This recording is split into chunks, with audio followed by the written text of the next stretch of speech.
Hello दोस्तों, आप सभी का बहुत बहुत स्वागत है, अभिनंदन है। 22 अगस्त के दोस्त आज पहले शिफ्ट का एग्ज़ाम एनालिसिस कराने वाला हूँ, है ना। तो दोस्तों आइए देखते हैं किस प्रकार से आपके एग्ज़ाम में दोस्त क्वेश्चन पूछा गया था आज के दिन में और क्या लेवल रहा था, है ना। तो दोस्तों पहला क्वेश्चन है कि भारतीय संविधान के अनुच्छेद 37 में क्या कहता है। बहुत इंपॉर्टेंट क्वेश्चन है, आप सबको साथीगण याद रखनी है, ठीक है। कि नीति निर्देशक सिद्धांत जो न्यायालय द्वारा लागू नहीं कराया जा सकता है, हमारे संविधान आर्टिकल 37 में कहा गया है, जो आप सबको याद रखनी है। लेकिन दोस्तों इस क्वेश्चन के माध्यम से मैं आप सबको इम्पोर्टेंट आर्टिकल जैसे कि अनुच्छेद 39 ये गरीबी के लिए दोस्त मुफ्त कानूनी सहायता के बारे में हमारे संविधान में कहा गया है, जो आप सबको याद रखनी है। अगर मैं अनुच्छेद 40 की बात करूँ तो ग्राम पंचायत के गठन के बारे में कहा गया है। अगर मैं अनुच्छेद 43 की बात करूँ तो श्रमिकों के लिए एक उचित वेतन और जीवन स्तर जीने के लिए दोस्तों हमारे संविधान में जिक्र किया गया है। इसी तरह से अगर मैं अनुच्छेद 44 की बात करूँ तो समान नागरिक संहिता से संबंधित है। अगर मैं अनुच्छेद 47 की बात करूँ तो पोषण स्तर और जीवन में सुधार जो कि करने के बारे में कहा गया है। अगर मैं अनुच्छेद 51 की बात करूँ तो अंतर्राष्ट्रीय शांति एवं उनके सुरक्षा को बढ़ावा देने के लिए कहा गया है। मैं हमेशा कह रहा हूँ दोस्त, जब से आपका एग्जाम 12th लेवल का जब हो रहा है ना, तो दोस्त मैं हमेशा कहता हूँ आर्टिकल और आपके दोस्तों इंडियन कॉन्स्टिट्यूशन से संबंधित दोस्तों आपके जो जितने भी संविधान संशोधन है ना, ये बहुत इंपॉर्टेंट है। 2 से 3 क्वेश्चन हमेशा पूछा जा रहा है। पुनः मैं कह रहा हूँ आर्टिकल से संबंधित और आपके संविधान संशोधन से संबंधित ये दोनों के दोनों दोस्तों, अगर आपके अंदर में वीकनेस है तो ज़रूर पढ़ के जाइएगा। आप सबके लिए दोस्तों बहुत इंपॉर्टेंट है। अगर दोस्तों आप सभी को क्लास अच्छा लगे ना यार, क्वेश्चन के साथ एक्सप्लेनेशन, तो भले ये दोस्त चैनल छोटा है बट ये क्वेश्चन बहुत रियल है, आपके एग्जाम ओरिएंटेड है। तो दोस्त आप सबसे रिक्वेस्ट है वीडियो को लाइक करनी है और चैनल को जरूर सब्सक्राइब करके जानी है, ठीक है। दोस्तों अगला क्वेश्चन पूछा गया था कि पहली पंचवर्षीय योजना 1951 से लेकर 1956 का एक प्रकार से का टाइम पीरियड माना जाता है। और इससे पूछा गया था कि इसका जो मुख्य ध्यान किस पर था।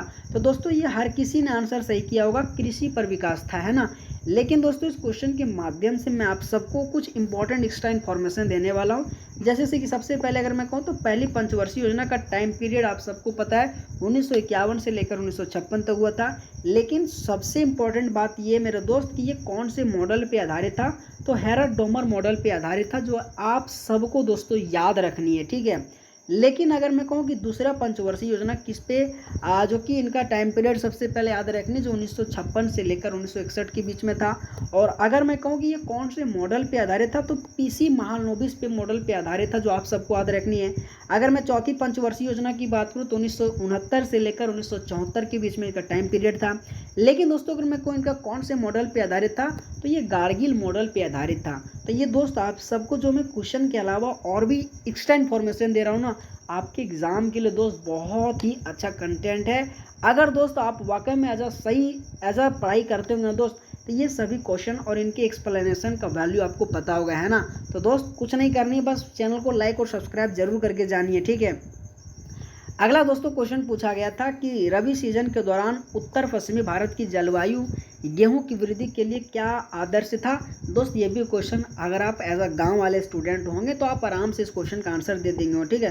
तो ठंडा तापमान और पर्याप्त नमी के कारण से ही दोस्तों उत्तर पश्चिमी भारत जो है ना, वहाँ जलवायु जो कि गेहूँ के रूप में एक मुख्य आदर्श के रूप में जाना जाता है। हमारे दोस्तों यहाँ रबी और खरीफ में बहुत हम लोग ट्रेंड हो चुके हैं, क्योंकि हम लोग दोस्त गाँव से रहने वाले हैं, ठीक है।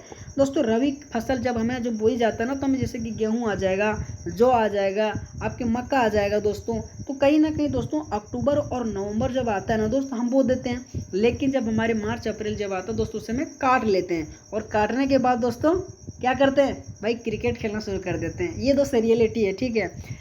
दोस्त खेलना भी चाहिए, ठीक है। लेकिन दोस्त अगर जब खरीफ फसल आ जाए, जैसे कि मानसून है तो जून जुलाई में होता है, तो भाई अभी हमारे कचका पूरा हो चुका है, ठीक है। तो क्रिकेट उर्केट तो बंद है, ठीक है। तो दोस्त हमारे यहाँ धान अच्छे तरीके से लगाया गया है, ठीक है। और फिर जब सितंबर अक्टूबर जब आ जाता है, फिर उसको काट कर हम रबी फसल लगा देते हैं। तो कहीं ना कहीं दोस्त हमें ऐसा जितने भी स्टूडेंट हो दोस्त एज अ गाँव में रहने वाले छात्र हैं, तो कहीं ना कहीं दोस्त ये आपको इसके बारे में अच्छे तरीके से पता होगा। और वैसे भी दोस्तों हमेशा ये छोटे छोटे क्वेश्चन भी आपके एग्जाम में कभी कभी पूछा जाता है, जो आप सबको दोस्तों याद रखनी है, ठीक है। अगला अगर मैं क्वेश्चन की बात करूँ कि केशवानंद भारती जो 1973 का जो मामला था ना, उसको कौन से सिद्धांत से जुड़ा था। मैं हमेशा कहता हूँ दोस्तों आपके इंडियन कॉन्स्टिट्यूशन से संबंधित ये 2 केस आप सबको साथीगण याद रखनी है, पहला वीरूवादी बनाम केस और दूसरा आपकी केशवानंद भारती बनाम केस। जिसमें से दोस्तों इस क्वेश्चन का अगर मैं आंसर की बात करूँ तो मूल संरचना सिद्धांत से संबंधित आपकी केशवानंद भारती बनाम केस जो आपके 1973 से संबंधित है। लेकिन दोस्त आप सबको मैं पुनः कह रहा हूँ, जो आपकी वीरूवादी बनाम केस है ना, ये सबसे पहले आप सबको याद रखने कि ये 1960 में आया था। लेकिन दोस्तों इसका कारण ये था कि भारत और पाकिस्तान के बीच जो हुए समझौता है ना, उनके संबंध में था, जो वीरूवादी संघ के क्षेत्र का वितरण से संबंधित था। और फिर जाके दोस्तों सुप्रीम कोर्ट ने ये संसद के द्वारा दोस्तों जब बैठक हुआ ऐसा वैसा किया, तो फिर जाके ये जो वीरूवादी है ना क्षेत्र जो पाकिस्तान को फिर दे दिया गया था। फिर जाके उसी के बाद दोस्तों आपके केशवानंद बनाम भारती केस आया जो कि 1973 में आया था। लेकिन सबसे ज़्यादा इंपॉर्टेंट ये कि ये कब कब केस आया था, ये इंपॉर्टेंट सबसे ज़्यादा। तो वीरूवादी बनाम केस आपको 1960 में याद रखनी है। लेकिन अगर मैं केशवानंद की बात करूँ तो 1973 में आया था, लेकिन ये केरल राज्य से संबंधित था। दोस्त मैं पुनः कहूँ ये किसके कारण से संबंधित था, तो यह मामला राज्य के कुछ भूमि सुधार कानूनों के खिलाफ दायर याचिका से संबंधित था, जो आप सबको साथीगण याद रखनी है। आप सबको दोस्तों क्लास अच्छा लग रहा है ना यार, कम समय में फटाफट मैं आपको दोस्तों बता रहा हूँ, है ना। तो दोस्त बहुत अच्छे तरीके से मैं पढ़ा रहा हूँ, है ना। मैं पुनः कह रहा हूँ ये मेरा दोस्त चैनल छोटा है, लेकिन जो क्वेश्चन दे रहा हूँ ना यार वाकई में लाजवाब है, एक्सप्लेनेशन भी लाजवाब है ना। तो दोस्त अगला क्वेश्चन देखते हैं, ठीक है, कि मानव विकास सूचकांक HDI किसने विकसित किया था। तो महबूब उल हक इस क्वेश्चन का दोस्त राइट आंसर आ जाएगा। मैं हमेशा कहता हूँ करंट अफेयर से संबंधित दोस्तों 7 से 8 क्वेश्चन पूछा जा रहा है। मानव विकास सूचकांक में भारत का रैंक कितना है, आपकी खुशहाल सूचकांक में भारत का कितना रैंक है, प्रेस स्वतंत्रता में भारत का रैंक कितना है, ये क्वेश्चन दोस्त पूछा जा रहा है। अगर दोस्त आप नहीं पढ़ के जा रहे हो तो दोस्त अपने पैर में आप कुल्हाड़ी स्वयं मार रहे हो, आप किसी का कुछ लेने वाला नहीं दोस्त। इसलिए मैं कह रहा हूँ अभी भी अगर आपके पास टाइम है तो पढ़ के जरूर जाना, ठीक है। अगला क्वेश्चन है कि झूमर या झूमुरा किस प्रकार का एक नृत्य है और कौन से राज्य में प्रचलित है। दोस्त जो झूमर है आपके असम से और आपके झारखंड दोनों से संबंधित है। लेकिन दोस्त मैं चाहता हूँ झारखंड और असम दोनों से संबंधित और भी क्या क्या लोक नृत्य मैं पूरे रिवीजन करा दूँ। तो आइए दोस्तों, अगर मैं असम से बात करूँ मेरे दोस्त, तो बिहू आ जाएगा, बगरुम्बा आ जाएगा, आपके भोरताल आ जाएगा, भोजपाली आ जाएगा, नटकुजा आ जाएगा, बथुकम्बा आ जाएगा, ठीक है, हनुई आ जाएगा। तो ये सभी के सभी असम से संबंधित दोस्त लोक नृत्य जो आप सबको याद रखनी है। अगर मैं झारखंड से संबंधित बात करूँ तो झूमर आ जाएगा, सोहराय आ जाएगा, कर्मा आ जाएगा, फगुआ आ जाएगा, डोमकच आ जाएगा। तो ये कहीं ना कहीं सभी इंपॉर्टेंट लोक नृत्य है जो आप एक एक साथीगण से रिक्वेस्ट कर रहा हूँ याद करके जानी, जो आपको ध्यान रखना पड़ेगा, ठीक है। अगला अगर मैं क्वेश्चन की बात करूँ दोस्तों कि भूकंप के प्रभाव को कम करने के लिए कौन सी रणनीति अपनाई जाती है। तो दोस्त सबसे पहला काम है हमें चेतावनी देनी चाहिए, और चेतावनी देने के बाद हमें कुछ और उपाय है ही नहीं, और क्या कर सकते हो भाई, हाँ तो चेतावनी दे सकता है, ठीक है। ये दोस्त बहुत इजी क्वेश्चन पूछा गया था, ठीक है।